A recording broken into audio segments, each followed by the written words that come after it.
नमस्कार. अंकशास्त्राच्या या अद्भुत दुनियेत प्रत्येक अंक स्वतःची एक वेगळी ओळख, एक वेगळी ऊर्जा घेऊन येतो. आज आपण बोलणार आहोत त्या अंकाविषयी जो फक्त एक आकडा नाही, तर तो आहे सुरुवात, तो आहे नेतृत्व आणि तो आहे स्वतःचा मार्ग निर्माण करण्याचं प्रतीक. हो, आपण बोलतोय क्रमांक 1 बद्दल, ज्याला आपण सूर्य अंक असंही म्हणतो. कधी विचार केलाय की आपल्या आतमध्ये एक नेता दडलेला असू शकतो? हा प्रश्न स्वतःला नक्की विचारा. खास करून जर तुमचा जन्म कोणत्याही महिन्याच्या 1, 10, 19 किंवा 28 तारखेला झाला असेल. कारण अंकशास्त्रानुसार तुमच्यामध्ये नैसर्गिक नेतृत्व गुण असण्याची शक्यता खूप जास्त आहे. चला तर मग आज तुमच्यातल्या याच नेतृत्वाला थोडं जवळून ओळखूया. तर क्रमांक 1 याची ओळखच थेट सूर्याशी जोडलेली आहे. आता बघा, सूर्य आपल्या सौरमालेचा केंद्र आहे, राजा आहे, नाही का?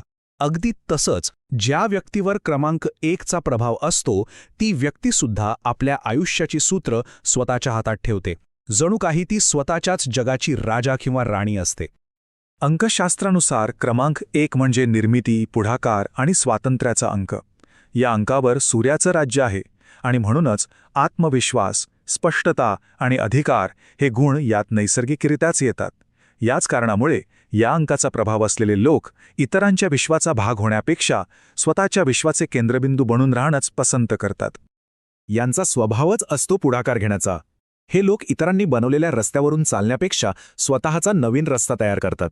त्यांच्यात नैसर्गिक नेतृत्व गुण असल्यामुळे लोक सहज त्यांच्याकडे आकर्षित होतात. त्यांना स्वातंत्र्य खूप प्रिय असतं, त्यामुळे आपले निर्णय ते स्वतःच घेतात. आणि हो, त्यांची इच्छाशक्ती इतकी प्रबळ असते की एकदा का एखादं ध्येय ठरवलं की ते कोणत्याही परिस्थितीत मागे हटत नाहीत. पण एक गोष्ट लक्षात ठेवायला हवी. प्रत्येक शक्तीसोबत तिची एक सावलीसुद्धा येतेच.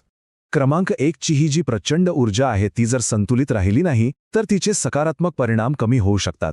म्हणूनच या ऊर्जेला योग्य दिशा देणं खूप खूप महत्त्वाचं आहे. इथे बघा, सूर्यशक्तीची ही 2 रूपं किती वेगवेगळी आहेत. जेव्हा ही ऊर्जा मजबूत आणि सकारात्मक असते तेव्हा काय होतं? प्रचंड आत्मविश्वास येतो, निर्णय घेण्याची ताकद वाढते आणि समाजात मानसन्मान मिळतो. पण हीच ऊर्जा जेव्हा कमकुवत होते तेव्हा व्यक्ती स्वतःवरच शंका घेऊ लागते, थकवा जाणवतो, चिडचिड होते आणि मग यश मिळण्यातही अडथळे येतात. आता क्रमांक 1च्या व्यक्तीसमोर काही आव्हानंही आहेत आणि ती समजून घेणं खूप गरजेचं आहे. सगळ्यात मोठं आव्हान म्हणजे अहंकार. आत्मविश्वास आणि अहंकार यातली रेषा खूप पुसट असते. दुसरं म्हणजे अधीरपणा, सगळं काही पटकन हवं असतं. तिसरं म्हणजे हट्टीपणा, म्हणजे मी म्हणतो तेच खरं, ही वृत्ती वाढू शकते.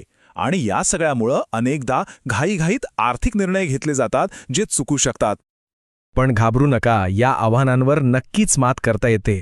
तुमच्या आतल्या सूर्यशक्तीला योग्य दिशा देण्यासाठी आणि तिला अधिक प्रभावी बनवण्यासाठी आपल्याकडे एक खास सोलार टूलकिट आहे. चला पाहूया काय आहे या साधनपेटीत. तर क्रमांक 1साठी काही गोष्टी खूपच अनुकूल ठरतात. याचा स्वामीग्रह आहे सूर्य. शुभ रंगांबद्दल बोलायचं झालं तर सोनेरी, केशरी, लाल आणि पिवळा हे रंग जणू सूर्याची ऊर्जा आपल्या सोबत घेऊन येतात. माणिक हे रत्न त्यांच्यासाठी शुभ मानलं जातं आणि रविवार हा दिवस तर सर्वात जास्त ऊर्जा देणारा असतो. या गोष्टींचा आपल्या आयुष्यात जाणीवपूर्वक वापर केल्यास सकारात्मक ऊर्जा नक्कीच वाढते. आता बोलूया नात्यांबद्दल. कोणते अंक आहेत जे क्रमांक 1ला चांगली साथ देतात? तर ते आहेत 2, 3, 5, 6 आणि 9. यांच्यासोबत छान जमतं. पण 1, 4 आणि 8 या अंकांसोबत मात्र थोडं सांभाळून, कारण इथे दोन्ही बाजू तितक्यात स्ट्रॉंग असतात. त्यामुळे अधिकारावरून किंवा अहंकारामुळे संघर्ष होण्याची शक्यता असते. ही माहिती आपल्याला आपले संबंध अधिक चांगल्या प्रकारे समजून घ्यायला मदत करते. चला तर मग आता काही अगदी सोपे पण जबरदस्त प्रभावी उपाय पाहूया जे आपण रोजच्या आयुष्यात वापरून आपली सूर्यशक्ती वाढवू शकतो.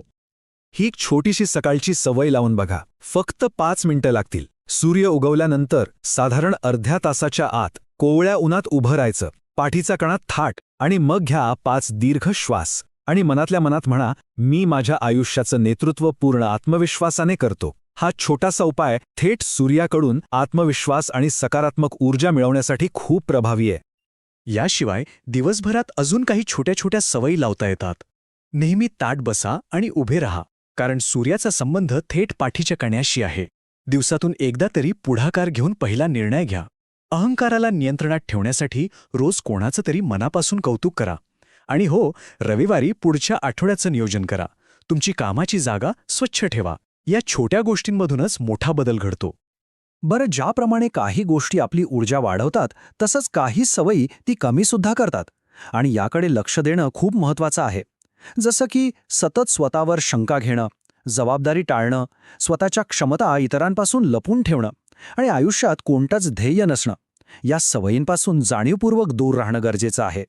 आणि जाता जाता हे एक वाक्य नेहमी लक्षात ठेवा. सूर्य स्पर्धा करत नाही, तो फक्त प्रकाश देतो. किती सुंदर आहे ना हे. याचा अर्थ आहे की तुम्हाला तुमची ताकद कुणाला सिद्ध करून दाखवायची नाहीये, ती फक्त जगायची आहे. जसा सूर्य असतो कोणाशीही स्पर्धा न करता फक्त आपलं काम करतो, आपलं तेज पसरवतो, अगदी तसंच आपल्या आतल्या त्या नेतृत्वाला ओळखा आणि त्याला योग्य दिशा द्या.